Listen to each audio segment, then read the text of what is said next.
kwenye mafunzo mafupi na marefu, tusichoke kwenye mafunzo. Kwa upande mwingine niseme tu kwamba mwaka huu ni mwaka wa jambo kubwa. Nchi yetu inakwenda kwenye uchaguzi mkuu.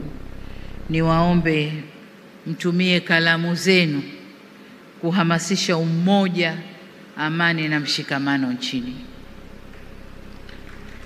Kalamu zenu zilinde nchi yetu.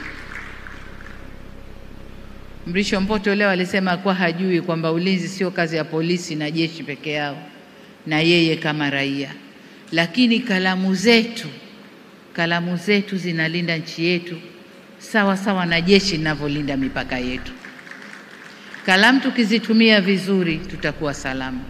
Tukizitumia vibaya basi usalama utakuwa haupo, kwa sababu yanayosomwa, namuona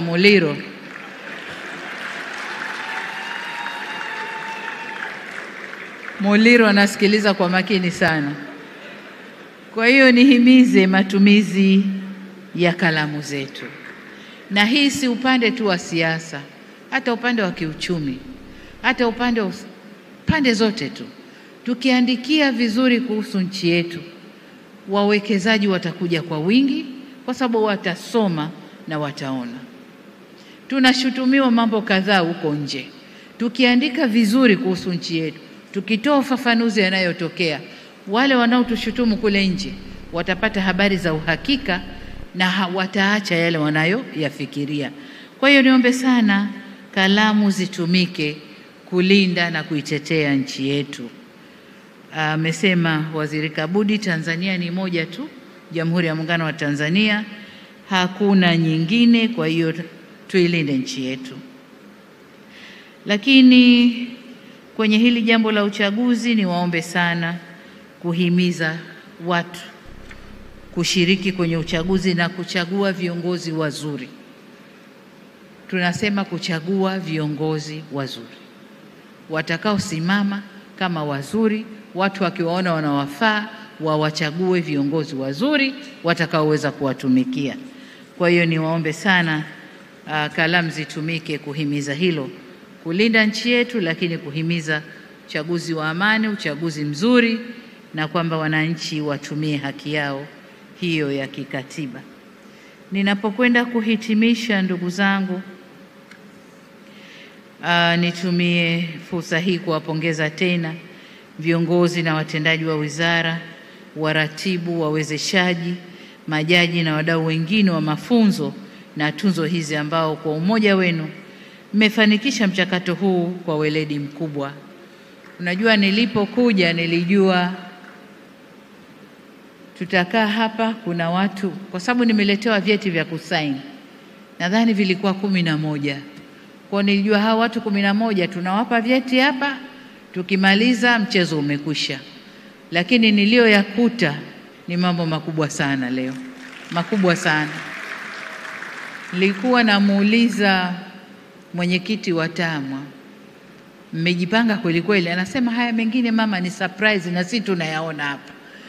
Kwa hiyo nipongeze sana mawaziri wangu, na kupongezeni sana.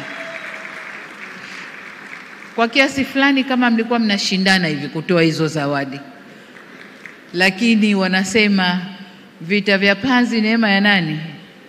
Kwa hiyo kushindana kwenu waandishi wetu wamenufaika. Sasa kwa wale walioshinda wote, ofisi yangu nayo itakuwa na kitu cha kujazia juu.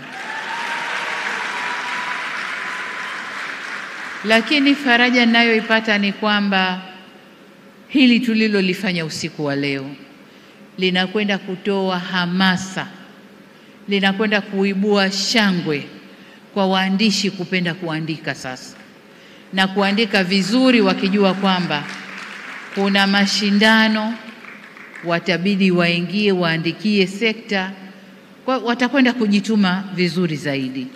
Kwa hiyo niwaombe sana TAMWA, TCRA na wengine watakaopata hamu ya kushirikiana nao, hili jambo tuliendeleze kila mwaka tuliendeleze, ili tuwe na kipimo cha kupima waandishi wetu, lakini pia kuwapa hamasa waweze kufanya kazi zao vizuri.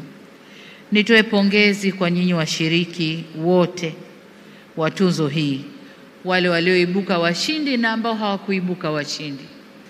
Wote kwangu mimi ni washindi kwa sababu mmethubutu, mmeandika, na wengine nimeona wameingia sekta 2, sekta 3, mmeandika. Ukikosa sekta hii unapata sekta hii. Kwa hiyo niwashukuru, na nyinyi pia niwapongeza sana sana sana. Lakini wapongeze waandishi mahiri wakina Balile, wakina Islam, Kibanda na wengine wote walioitwa hapa juu. Sasa ndugu zangu, nyinyi ndio makaka. Nyinyi ndio makaka wakitoka kina Tido ambao wameshapumzika. Lakini pamoja na kupumzika, hiyo ni hazina, tunaomba mchote. Msiache ipumzike kabisa kabisa. Hiyo ni hazina, tunaomba mchote. Lakini nyie makaka ndio wa kuwashika mkono hawa wadogo sasa, mkawaelekeza kule Tanzania tunakotaka iende. Kwa hiyo mwelekeo wetu tunawatizama nyinyi. Nyie mlioitwa hapa leo, lakini na wenzenu wa kundi lenu nyie, kulea wadogo zenu, kuwapa ujuzi, kuwalea kama mlivyolelewa nyinyi mkawa wakubwa, mkaitwa waandishi wa habari mahiri. Tunataka kuzalisha wengi mahiri pale mbele. Jengine nililofurahi leo ni kuona wengi waliochukua zawadi hapa ni vijana. Vijana chipukizi wananyanyuka, wanakuja juu. Vinginevyo hapa tungeona wazee wakipanda tu, haya Kibanda mara ya kwanza, Kibanda mara ya pili, Balile kapata uchumi, Balile kapata siasa, sijui nani kapata nini. Lakini wazee hapa leo wamezawadiwa kwa umahiri na contribution waliofanya kwenye sekta, lakini waliotoili na kalamu zao wakafanya kazi ni vijana. Vijana wangu, hongereni sana, tuwapigie makofi mengi sana.